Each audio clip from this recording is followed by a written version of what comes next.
toutes et à tous et bienvenue sur Flash Math, des maths rapides et efficaces. Alors aujourd'hui, nous allons nous intéresser à la notion de fonction affine. Qu'est-ce que c'est une fonction affine?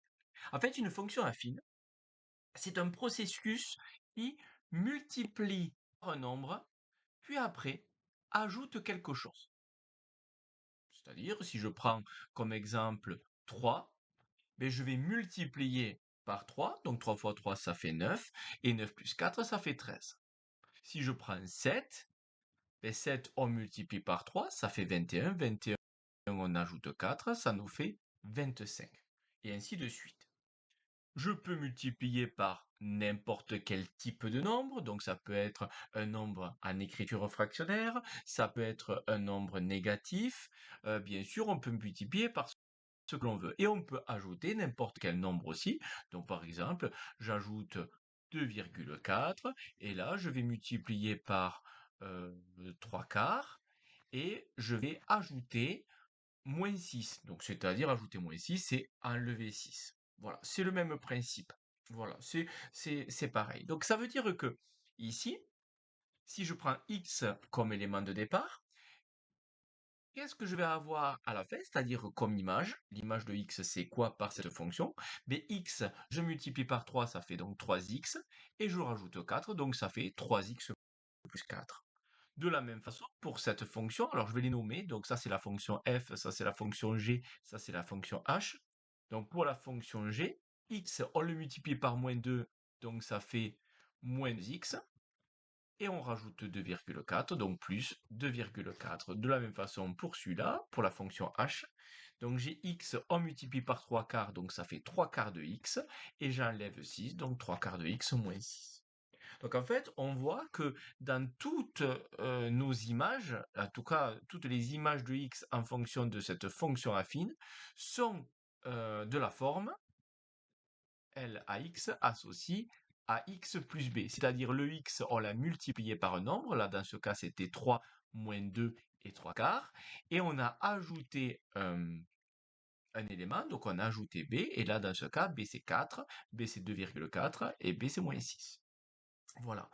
Le coefficient devant le x, le coefficient multiplicatif devant le x, on appelle ça justement le coefficient directeur. Donc ça va diriger la pente, enfin ça va donner la valeur, enfin ça va donner la pente de la représentation graphique de ma fonction affine, mais on va y revenir après. Et B, on appelle ça l'ordonnée à l'origine. Ordonnée à l'origine. Là aussi, on va le voir après. Si je fais un tableau de valeurs d'une fonction, je vais prendre un tableau de valeurs de la fonction f. Donc x, f de x, donc les éléments et leur image. Et je vais prendre des valeurs, moi je sais pas, je vais prendre 2, 5 et 0. Donc là, si j'applique, et donc si je calcule l'image de 2, 5 et 0 par la fonction f, ça fait quoi? 2 fois 3, ça fait 6, 6 plus 4, ça fait 10. Pour 5, 3 fois 5, ça fait 15, 15 plus 4, ça fait 19. Pour 0, 3 fois 0, ça fait 0, plus 4, ça fait 4. Là, on voit clairement que ce n'est pas un tableau de proportionnalité.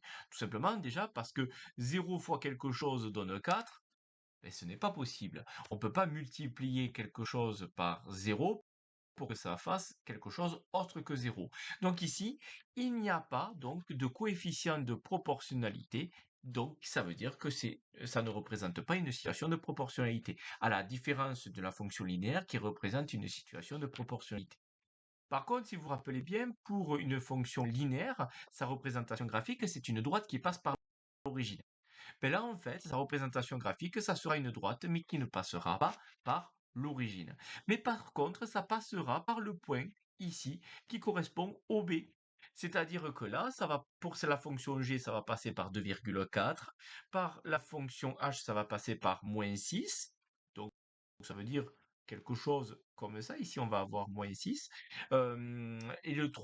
Pour la fonction f, ça va passer par le 4. Et le coefficient directeur, le A, ça exprime la pente de ma droite. C'est-à-dire que plus on aura une pente grande, Donc vous voyez, hein, je fais de plus en plus grand la pente de ma droite, plus le coefficient directeur sera grand.